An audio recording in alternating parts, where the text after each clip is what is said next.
Olá, bora lá falar de um método de estudo que, olha, pode ser o divisor de águas entre só estudar e aprender de verdade. Para quem busca alta performance em provas, em concursos, entender isso aqui é fundamental. Vamos nessa. Vamos começar com uma situação que, nossa, acho que todo mundo já passou.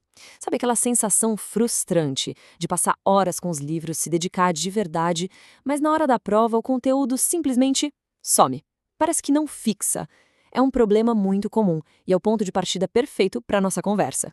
E por que será que isso acontece, né? Geralmente a resposta está aqui na forma de estudar. De um lado tem o método passivo, reler o mesmo texto várias vezes, grifar a página inteira. É um método até confortável, só que ele cria uma coisa perigosa, que é a ilusão de fluência, aquela impressão de que se está aprendendo, quando na verdade é só um reconhecimento superficial. Já do outro lado tem o método ativo, se forçar a lembrar, criar perguntas sobre o tema, tentar explicar o conceito. É mais difícil, com certeza, mas é aí que o aprendizado de verdade acontece. Então, se o estudo passivo é uma armadilha, o estudo ativo é justamente a solução. E não é só uma técnica, não. É uma mudança de mentalidade, uma forma diferente de se relacionar com o que se está aprendendo. A definição é bem direta e poderosa. Estudo ativo, ou como chamam lá fora, Active Recall, é basicamente forçar o cérebro a trabalhar. Em vez de ser só um balde onde a gente joga informação, ele vira um caçador que vai atrás da informação. A palavra mais importante aqui é recuperar. É esse ato de puxar a informação da memória que fortalece o aprendizado. Tá, e como a gente faz isso na prática? Bom, não é uma fórmula única, mas sim um conjunto de estratégias. Pode ser fazendo perguntas sobre o que acabou de ler, se desafiando a fazer um resumo de cabeça, ou, claro, resolvendo um monte de questões.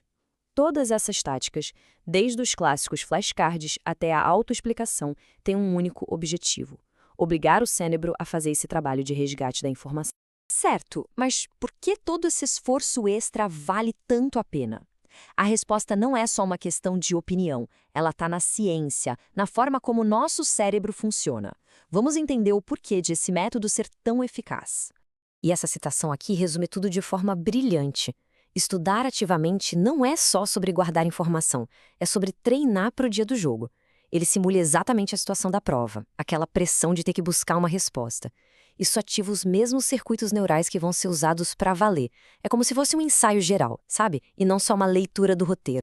Olha só esse ciclo de aprendizado. Tudo começa com o esforço, a tentativa de lembrar. E aí vem o passo que muita gente teme, mas que é o mais importante: o erro. Só que aqui, errar não é fracasso, de jeito nenhum. É um diagnóstico. Ele mostra exatamente onde o conhecimento está fraco. E é na hora de corrigir o erro que a mágica acontece. O cérebro não só conserta a informação, ele cria um caminho neural mais forte, um atalho para a próxima vez que precisar daquela memória. E aqui a gente vê o resultado prático disso tudo. A comparação é gritante. No estudo ativo, a retenção do conteúdo é alta e a velocidade para responder é rápida. Já no estudo passivo, os dois indicadores caem lá para baixo. E para quem faz uma prova com tempo contado, a diferença entre ser rápido e ser lento é literalmente a diferença entre a aprovação e a reprovação. Ok, a teoria é ótima, mas como isso funciona no dia a dia? Vamos ver umas táticas bem rápidas e práticas para transformar o estudo ativo num hábito. A primeira tática é super simples, mas muito poderosa: a autoexplicação. Terminou de ler um tópico? Para tudo. Levanta e tenta explicar aquele conceito em voz alta, com as próprias palavras, como se estivesse dando uma aula. Na hora a gente percebe o que entendeu de verdade e o que ainda está meio confuso. A segunda tática é um tipo de teste de honestidade com o cérebro. Depois de estudar, fecha tudo: o livro, o computador, tudo mesmo. Pega uma folha em branco e escreve o que vier à cabeça sobre o assunto. O que sair naquele papel é um retrato fiel do que foi realmente absorvido e não do que foi só lido por cima. E claro, os bons e velhos flashcards são um clássico por um motivo. Eles são a forma mais pura do estudo ativo. Pergunta de um lado, resposta do outro. É um ciclo rápido de tentar, checar e corrigir.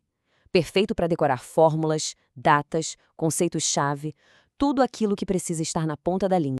E aí a gente chega no ponto central. Quando se combina essas técnicas, o resultado não é só uma melhorazinha nos estudos.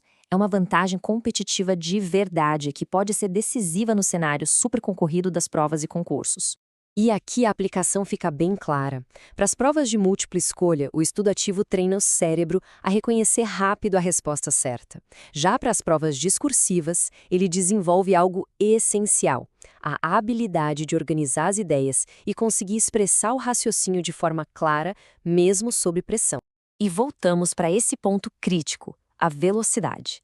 Numa prova em que cada segundo vale ouro, ter a resposta na ponta da língua não é sorte, é treino. O estudo ativo constrói essa capacidade de acessar o conhecimento de forma rápida e segura, uma repetição de cada vez. Para fechar, fica aqui essa reflexão. É um convite para pensar com honestidade sobre os próprios hábitos de estudo. O método que está sendo usado hoje, ele está de fato treinando o cérebro para a performance que a prova exige? Ou está só informando com dados que daqui a pouco vão se perder? A resposta para essa pergunta pode ser o primeiro passo para uma preparação que, no fim das contas, realmente faz a diferença.